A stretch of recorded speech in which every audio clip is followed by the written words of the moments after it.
Hi, I would like to share again about the registered energy manager. Another questions that I often receive, since during the REM time, REM. Now REM. Question being asked, regularly is, Cik Zaini, if I want to, let's say I want to be, I will be appointed as a full-time registered energy manager for my company. How much should be my salary? Sometimes their bosses ask them, how much should be their salary? How much you should pay for registered energy manager to perform the duty under the Act? Another one, if I want to be engaged as the non-employee registered energy manager, how much should I charge per month? This is often question being asked to me. I don't have the exact figure to mention here, but I can share some tips, how you can work out, come up with a number. As the registered energy manager, there are your obligations. First, I suggest you read the guidelines issued by Energy Commission, guidelines on function and duties of registered energy manager. If you see the guideline, there are 4 pages. 4 pages outlines, function and duties of registered energy manager. I just read the headlines. Section 4A. About data analysis, energy related data analysis. You must do the energy data analysis, for the consumer. You can read all the details in the guidelines. B, to ensure the implementation of the energy management system. C, to monitor the implementation of the energy management system or ENMS. And then D, to prepare the energy efficiency and conservation report. E, to advise on the energy saving measures. And then another one, if I'm not mistaken, to perform any duties as deemed suitable or instructed by the Energy Commission. So whatever instructed by Energy Commission on behalf of them, they have to perform the duty. So there are 4 pages outline your function and duties of your as registered energy manager. And then not only that, you must also read the guidelines on the energy management system. There are requirements there. There are some mandatory requirements.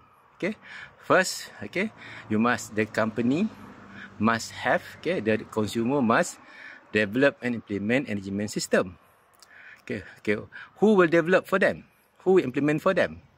Actually, it is outlined under section. It's a requirement. The development of implementation of the energy system is after the appointment of the registered energy manager. So means that within 12 months, you are expected, to ensure the consumer develop and implement energy management system.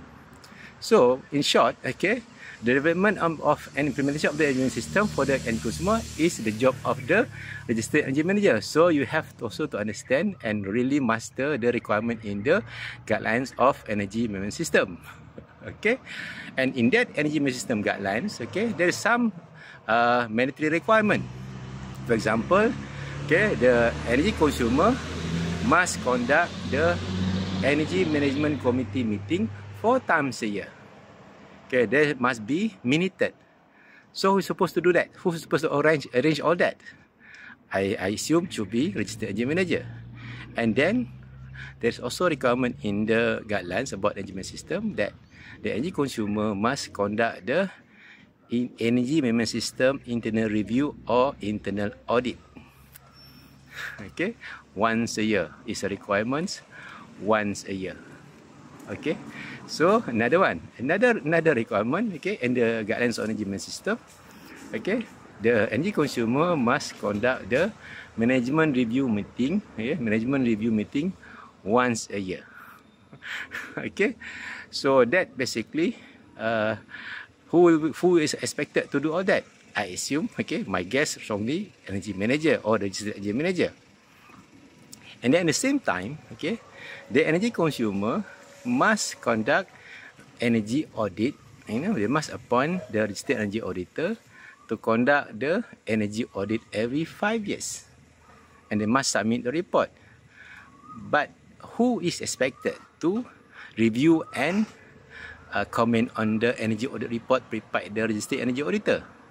Okay, who else expected? Registered energy manager. Okay, and then so that's basically the role of energy manager. A part of directly stated in the guidelines, okay, on function and duties of a RAM. Indirectly, okay, it is also a requirement that expected that research manager to perform is the energy management system development, implementation and monitoring, and also and then to review the energy audit report every 5 years. Of course, one thing mentioned there is to prepare and submit the energy efficiency and conservation report every year. I think based on that, okay, based on that, you must understand what are required. If you don't understand what are required yet, okay, you must get the knowledge. Okay, go for training and all that. From there, you can start to divide that into how much man hours are required for you to perform that duties. Okay, how much man hours required for you to perform the duties. Okay, from there you work out the cost. There are some confirmed requirement you have to do very clearly. Okay, first they must appoint you as the RAM. Okay, for me there's a cost there. Okay, there's a cost there. Either you are internal or external, there's a cost there. You must put some number there. The cost of appointing you. Okay, the penalty for not appointing energy manager for the consumer is 50,000. 50,000 ringgit. Okay, so there's a cost there. First, cost of appointing you as the registered energy manager, just like how they appoint the safety officer, okay, and all that, as required by the law. That's the consumer use your certificate, okay, to comply to the law. That one, appointment. The second one, okay, your job, okay, to prepare and submit the energy efficiency and conservation report. That one once a year.